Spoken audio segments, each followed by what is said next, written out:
नाही, आमची यादी तयार आहे. एबी फॉर्म पण आलेले आहेत. आज संध्याकाळपासून आम्ही एबी फॉर्म द्यायला सुरुवात पण करणार आहे.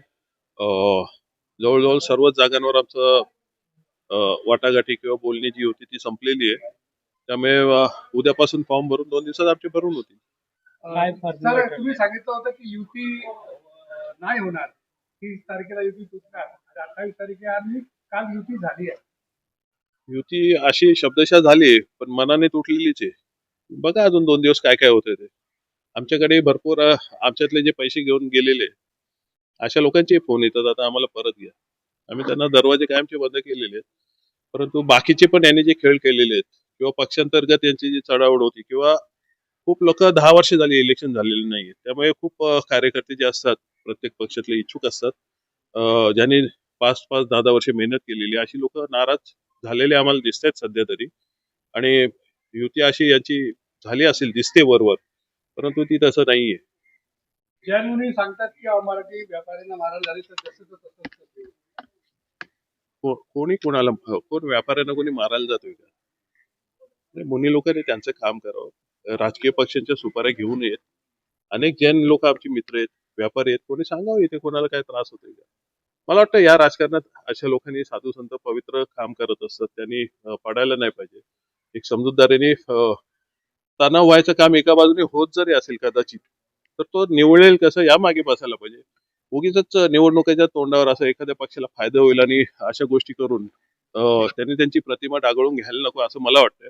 अत्यंत नम्रतापूर्वक सांगतो की काही गोष्टी विचार करून सगळ्यांनीच बोलायला पाहिजे. तुमच्याकडनं इतर लोक आदर्श घेत असतात, त्यामुळे तो विचार त्यांनी करावा. ज्या पद्धतीने कल्याण डोंबिवली पाहिलं. नाही, आमची यादी तयार आहे. एबी फॉर्म पण आलेले आहेत. आज संध्याकाळपासून आम्ही एबी फॉर्म द्यायला सुरुवात पण करणार आहे. जवळजवळ सर्वच जागांवर आमचं वाटाघाटी किंवा बोलणी जी होती ती संपलेली आहे. त्यामुळे उद्यापासून फॉर्म भरून 2 दिवसात आमचे भरून होतील. सर तुम्ही सांगितलं होतं की युती नाही होणार, 30 तारखेला युती तुटणार, 28 तारीख आहे आणि काल युती झाली आहे. युती अशी शब्दशः झाली, पण मनाने तुटलेलीच आहे. बघा अजून 2 दिवस काय काय होतंय ते. आमच्याकडे भरपूर आमच्यातले जे पैसे घेऊन गेलेले अशा लोकांचे फोन येतात, आता आम्हाला परत घ्या. आम्ही त्यांना दरवाजे कायमचे बंद केलेले आहेत. परंतु बाकीचे पण यांनी जे खेळ केलेले आहेत किंवा पक्षांतर्गत यांची जी चढाओढ होती किंवा खूप लोक 10 वर्ष झाली इलेक्शन झालेले नाहीये, त्यामुळे खूप कार्यकर्ते जे असतात प्रत्येक पक्षातले इच्छुक असतात, ज्यांनी 5-5, 10-10 वर्ष मेहनत केलेली अशी लोक नाराज झालेले आम्हाला दिसत आहेत सध्या तरी. आणि युती अशी याची झाली असेल दिसते वरवर, परंतु ती तसं नाहीये. जैन मुनी सांगतात की मराठी व्यापाऱ्यांना मारायला झाली तर जसं तसंच. कोणी कोणाला कोण व्यापाऱ्यांना कोणी मारायला जातोय का? नाही, मुनी लोकांनी त्यांचं काम करावं. राजकीय पक्षांच्या सुपाऱ्या घेऊन येत. अनेक जैन लोक आमची मित्र आहेत, व्यापारी आहेत. कोणी सांगावं इथे कोणाला काय त्रास होतोय का?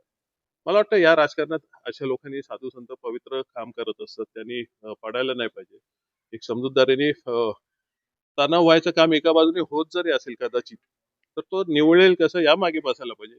उगीच निवडणुकीच्या तोंडावर असं एखाद्या पक्षाला फायदा होईल आणि अशा गोष्टी करून त्यांनी त्यांची प्रतिमा डागळून घ्यायला नको असं मला वाटतं.